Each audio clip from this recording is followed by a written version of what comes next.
I would like to inform everyone that this virtual meeting is recorded and will be uploaded in our YouTube channel for the reference of those who will not be able to attend our meeting.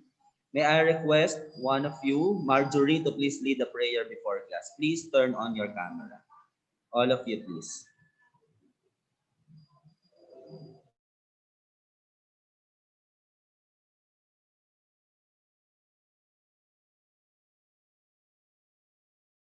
Ang name of the Father, the Son, the Holy Spirit. Amen. Lord, maraming salamat po sa ipinagkaloob niyo po sa amin ngayong araw. Naway bigyan niyo po kami ng kaalaman at ma at lahat po ng kinakaharap namin mga problema ay ma matapos na po. At lalong-lalo na po yung mga kaklase po namin na hindi po maka-attend, sana po bigyan niyo po sila ng way para maka-attend na po sa online class. Ito lang po ang aming hiniling sa Panginoon Jesus amin. Thank you, Marjorie. Okay, so first announcement. This will be my first announcement. Ano? I will be dividing you into 6 groups, and these are the group leaders. For group number 1, we have Bernadette. You are the leader of group 1. Group 2, Dayanara.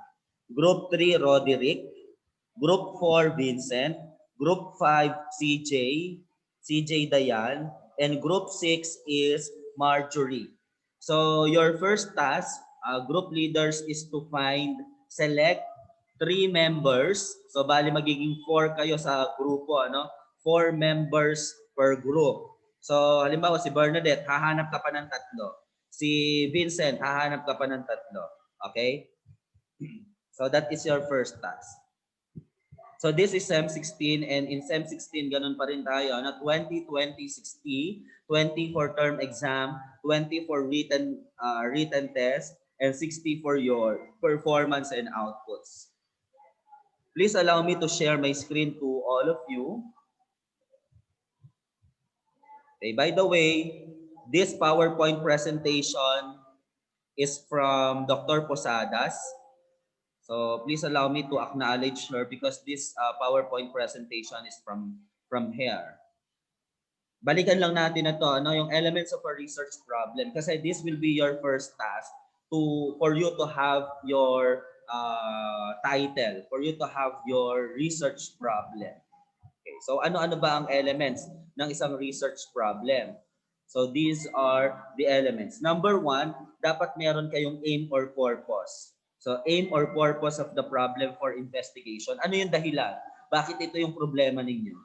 Ano yung purpose ninyo? Bakit ito yung naging problema ninyo? So that is the first element. The second one is the subject matter or topic. Dapat meron kayong subject matter or topic na iimbestigahan or pag-aaralan. Next one is the place or locale where the research is to be conducted. Saan nyo i-conduct yung research ninyo? Sa NEUST ba? Sa buong Region 3 ba? Sa buong Pilipinas ba? Okay, so dapat naka-define yun. Ano? The period or time. Kailan nyo i-conduct to? Sa isang buong buwan ba? Sa isang buong taon ba? Sa isang buong SEM ba? Okay, so dapat nakalagay din yun. And then the population or universe of the study. Grade 7 students lang ba? Lahat ba ng high school students? O buong NEUST ba? Okay, so dapat naka-define yan, ano, the population or universe of your study. So those are the elements of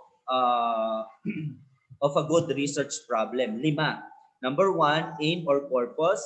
Number 2, the subject matter or topic. Then the place or locale, the period or time, and then the population or universe. Let us have an example of this. Halimbawa ng aim or purpose. To determine the influence of faculty empowerment. Ayan, ano, yan halimbawa yung iyong aim. Yan yung gusto mong ma-attain to determine the influence of faculty empowerment. Ano yung population mo? Of course, it should be the faculty members, college faculty members. Or pwede nga maging specific ka pa dito, ano? The College of Education faculty members or the laboratory high school faculty members. O pwede kang maging mas specific pa dyan. Ano? Local from NEUST San Isidro Campus. Okay. So, the topic, organizational citizenship behavior. So, kasi yung influence of faculty empowerment, that is under organizational citizenship behavior. And then the period, isang buong taon yung inilagay niya, academic year 2019-2020. So this is your first task, no? Kailangan gagawa kayo ng research problem na may aim, may population, may local, may topic, at saka may period. Okay, research problem. Here is an example of research problem. Research problem is different from the title. Pag sinabi nating research title, iba yon sa research problem. Here is an example of a research problem. To determine the influence of faculty empowerment on organizational citizenship behavior of NEUST College faculty members during the academic year 2019-2020. Pag sinabi nating research problem, para bang objective type siya, no? Parang yung aim siya, no? Yung ano ba yung gusto mong mangyari. And then out of this research problem, ito yung sample ng research title. So ano pala dapat ang una nating iniisip? Iniisip pala muna natin dapat yung research problem bago tayo magkaroon ng research title.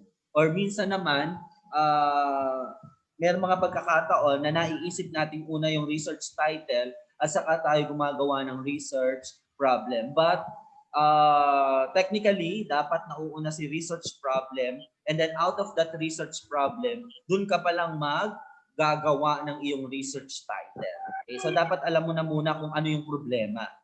Okay? Ano yung gusto mong ma-attain. And then, out of that, gagawa ka ng research title. So from this problem, ang naging research title niya ay Influence of Faculty Empowerment on Organizational Citizenship Behavior of College Faculty Members. As you can see, nawala na yung population at nawala na yung period. Di ba? Dito sa research title. Because yung period o yung duration, you can explain that in your paper, inside your paper. Saka yung ano pa tawag doon? Yung population. Ay, ito pa rin yung population. Yung period ang nawala at saka yung kung saan. Di ba sabi natin sa NEUST, pero tinanggal na rin siya rito. No? Kasi you can explain that inside your paper already. So, meron tayong ruling sa paggawa ng research title. Sabi, dapat ang research title daw natin is composed of 6 to 12 essential words. 6 to 12 essential words. Alin ang mga essential words? Dito sa research title na to, influence, faculty, empowerment, organization, citizenship, behavior, college, faculty, members. So we have 9 essential words dito. So pasok siya. Ano? So tandaan niyo pag gawa niyo ng research title, dapat 6 to 12 essential words. Or sometimes kasi, pwede namang sumobra, pero wag naman sobrang haba ng inyong research title. Ina-advise lang sa atin yon, ano, yung gumamit tayo ng 6 to 12, but sometimes kung hindi talaga maiiwasan, pwede namang mas humaba doon. Or pwede rin namang mas umikse. Like for example, in my case, I am writing my dissertation. Ang title ko lang, An Ethnography of Teacher-Led School. An Ethnography of Teacher-Led School. Alin lang ang essential doon? Ethnography, teacher-led, school. Ilan lang word yon? 3 word lang. Pero pinayagan naman din na maging research title. So kasi meron talagang mga case na hindi natin maiiwasan, but ang advisable talaga ay 6 to 12 essential words. Okay. Next, guidelines in writing your title. These are the guidelines. Ito na. It must contain the elements of the research problem. Dapat yung inyong title, nandun lahat yung elements of the research problem. Yun nga lang, tanggalin nyo na yung period, pwedeng tanggalin nyo na yung duration, di ba, yung for the academic year 2019-2020, pwede nang tanggalin yon at saka yung place where you will be conducting your research. Pwede nang tanggalin yon. Kasi sometimes, pag sinabi mo doon, NEUST, nagkakaroon kasi doon ng ma-identify no? Nagkakaroon ng ethical issue doon. Ma-identify na NEUST yung ini-study mo. Dapat itinatago natin yon, ano? Para nagkakaroon dapat ng anonymity yung school at saka yung mga tao na involved doon sa iyong research. Another, it must be as brief and concise as possible. Less is more. Ika nga, no? Sa English, less is more. Mas konti, mas okay. Yung words doon sa inyong research title. And then, if it contains more than one line, it must be written like an inverted pyramid, all words in capital letters. Yung title nyo, dapat capital letters yan. And it must be written in inverted pyramid. Like for example, ito, hindi lang siya one line, tama? Hindi lang one line yung title natin. So, kung mapapansin nyo, inverted pyramid siya. Ayan. So kung meron pa dito, kung meron pa kasunod yan, dapat dito na lang yon. Tapos dito na lang yon. Hanggang sa parang maging inverted pyramid lang siya. So hindi pwede na magkapantay lang sila. Okay? Next. Preparation of a thesis proposal. The title of the study. Unang-una muna yan, ano? In writing the title of the study, the connection between the dependent and independent variables, in statistics, we already discussed the difference between dependent and independent variables, correct?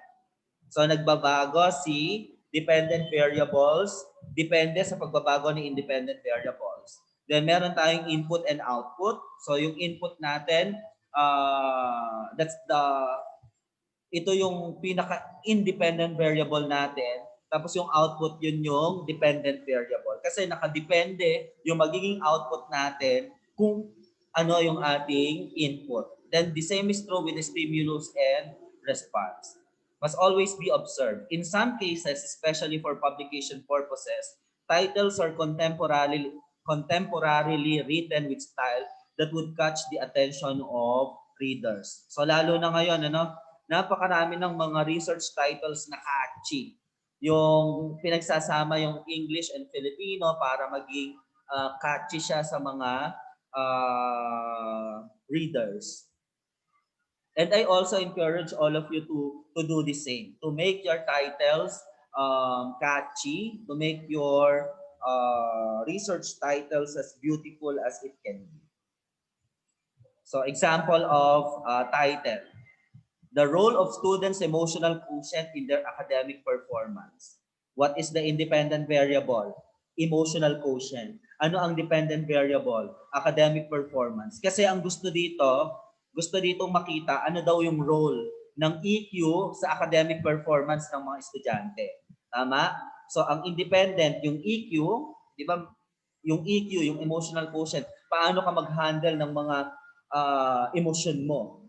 No, ng mga nararamdaman mo. Halimbawa, pag nag-break kayo ng jowa mo, naapektuhan ba nito yung iyong academic performance? O pagkagaling ka sa broken family, naapektuhan ba nito yung iyong academic performance?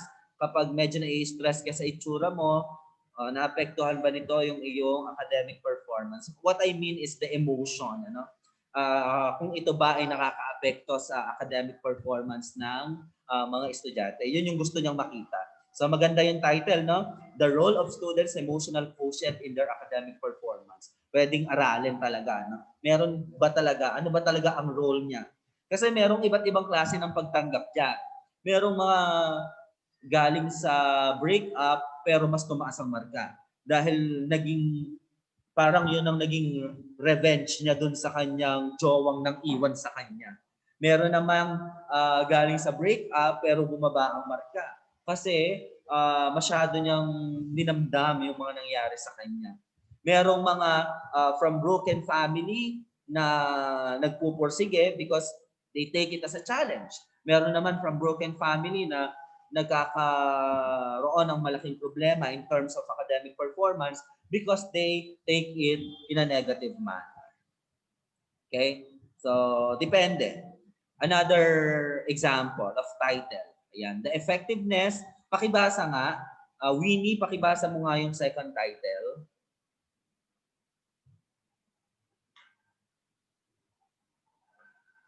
Winnie. Second Please. title po, sir. Yeah, second title. Inulit. The effectiveness of in-campus after-class physical activities in the social behavior of junior high school students. Ayan. So thank you, Winnie. May stimulus and response. Ano? So ang katumbas ng independent, yung stimulus, ang katumbas naman ng dependent variable here is the response. Okay? So the effectiveness of in-campus. Our stimulus is the in-campus after-class physical activities. Anong ibig sabihin ng in-campus? Saan nagaganap to? Sa loob ng campus. Pero pagkayari ng klase, ano-ano ba yung mga physical activities natin dito in-campus nung meron pang face-to-face? Meron tayong mga uh, meron tayong gumagamit sa gym, mga nagpa-badminton sila, yung iba naman mga naglalaro sila ng volleyball, yung iba naman pumupunta sa dance studio para doon Sir, sila excuse lang po. sayaw, meron namang choir, meron namang iba't iba pang mga officers. Yeah. Kahit ano daw po.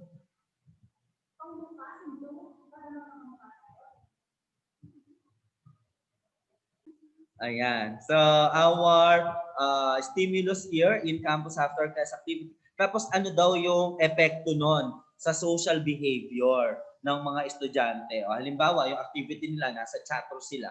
May epekto ba yon sa social behavior nila? Anong ibig sabihin ng social behavior?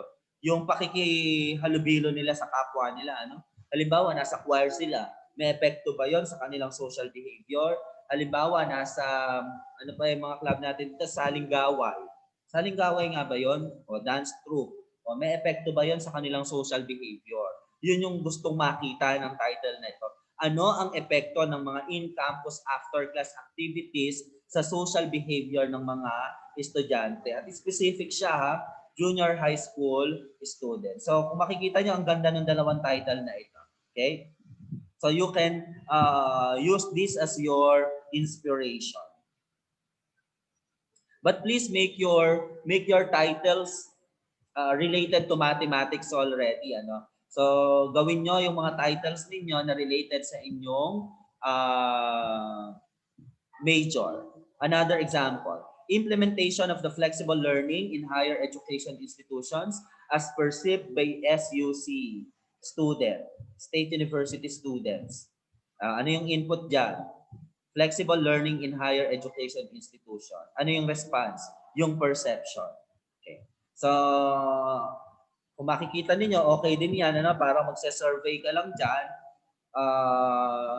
ano yung naging perception ng mga estudyante doon sa pag-i-implement ng flexible learning. So, may survey ka dyan o kaya naman may interview ka to validate the answers of the students in your survey.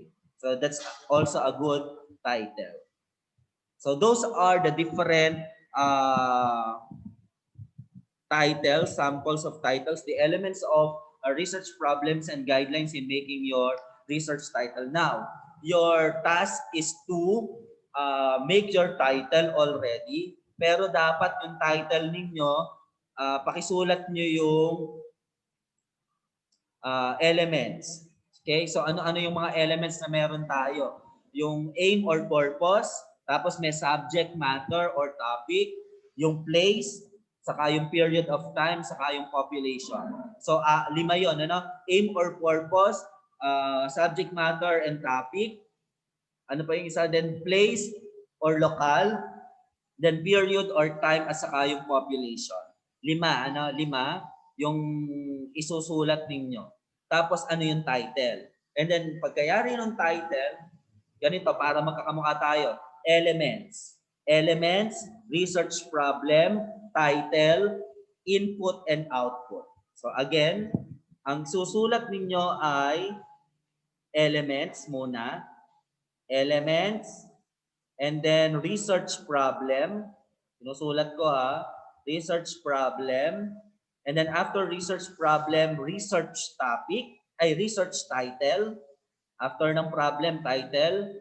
Tapos after ng title ay dependent at saka independent variable. Yun lang. Please submit this within the week. Kailan ang next meeting? Kailan nga pala ang ating SEM 16? Tuesday. So, Tuesday, hindi na tayo mag-meet. Sa Thursday, nyo isasubmit ito. No? Sa Thursday nyo isasubmit. I-type na lang sa bond paper, tapos i-send na lang sa akin. So, I will print it. And then, magbibigay ako ng comments and suggestions whether your title ay approve or not approve. Okay? So, yung ating mga group leaders, please have a collaboration with your selected group members. Any questions so far? Kung walang tanong, ngingiti ng matamis. Wala na po. Ay, Bernadette. Yes, Bernadette. Wala na po, sir. Ngingiti ng Wala na matamis. po. Ayan, ngingiti ng matamis. Rod, wag kang bumose dyan. Ano, wala tuloy si Rod. Ayan. So, humanap na kay Shaina Lu, naririnig ba? Dayanara, alam mo ba na ikaw ay leader? Po, sir. Yes Okay. po. Again, here are the leaders. Bernadette, Dayanara, Roderick, Vincent, CJ, Marjorie. Anim na grupo kayo. Pumili na kayo ng tig-tatlong members. Mag-usap-usap kayong anim. Baka mamaya magkakamukha kayo ng members. Okay? So, if you do not have any questions anymore, that will be all for this afternoon. Goodbye, class. Thursday, pasahan. Alam niyo na.